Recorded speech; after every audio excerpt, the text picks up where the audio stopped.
வணக்கம் சொந்தங்களே, நான் உங்கள் கோபு சித்தர் பேசுகிறேன். இப்போ வந்து பார்த்தீங்கன்னா, இது பாருங்கள், இந்த ஊர் பாருங்கள் எவ்வளோ அழகாக இருக்குது. இது நம்ம கொல்லிமலைக்கு வந்திருக்கோம். மாதம் பௌர்ணமி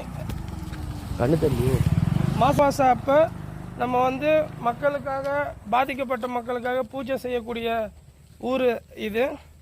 காரணம் என்னென்னா, நம்ம வந்து சித்தர்கள் முறைப்படி தான் வந்து நம்ம வந்து செஞ்சுக்கிட்டு இருக்கோம். அதே மாதிரி நம்ம பேசக்கூடிய இந்த மந்திரம், எழுதக்கூடிய எந்திரம், இது எல்லாமே வந்து பார்த்திங்கன்னா அதாவது மற்ற இடத்துல பண்ணுறதுக்கும் இங்கே பண்ணுறதுக்கும் ஒரே ஒரு வித்தியாசம்தான். என்னன்னா, இந்த மாதிரி இயற்கை எழில் சூழக்கூடிய இந்த மாதிரி இடத்துல ஒரு மந்திரத்தை 11 முறை சொல்கிறோன்னு வைங்களேன்.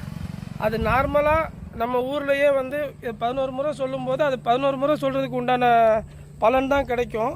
இப்போ இந்த மாதிரி இடத்துல நம்ம வந்து ஒரு மந்திரத்தை பிரதிஷ்டை பண்ணும்போது அந்த மந்திரம் வந்து 11 முறை சொல்லும்போது இங்கே உட்காந்து சொன்னோன்னா அது வந்து 1008 முறை சொல்கிறதுக்கு சமம்.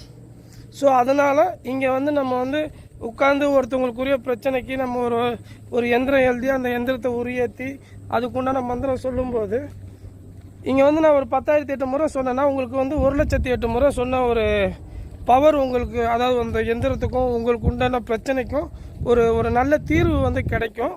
அதனால தான் இந்த மாதிரி இடத்துக்கு வந்து நம்ம பூஜை பண்ணுறோம். இந்த மாதம் பௌர்ணமிக்கு கிட்டத்தட்ட ஒரு 11 பேருக்கு பிரச்சனை. அவங்களுக்காக இன்றைக்கி இந்த பூஜை பண்ணுறதுக்கு வந்திருக்கோம். வந்து நைட்டு நல்லபடியாக பூஜை முடிச்சிட்டோம். இப்போ கிளம்புறோம். இப்போ பாருங்கள், மணி 10:30 மணிக்கு பாருங்கள் எப்படி இருக்குன்னு. ஸோ இந்த மாதிரி அப்போ நைட்டு நாங்கள் எவ்வளோ கஷ்டப்பட்டுருப்போம் பாருங்கள் இந்த பூஜையை பண்ணுறதுக்கு.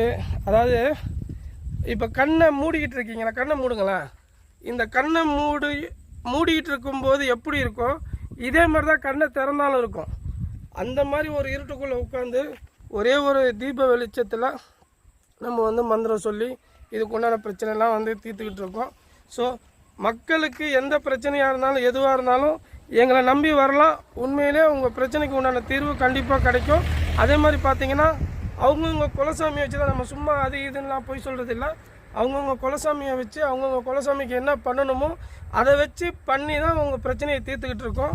ஸோ நம்பி வாங்க, உங்கள் பிரச்சனை எல்லாருக்கும் தீர்வு கிடைக்கும். நன்றி, வணக்கம்.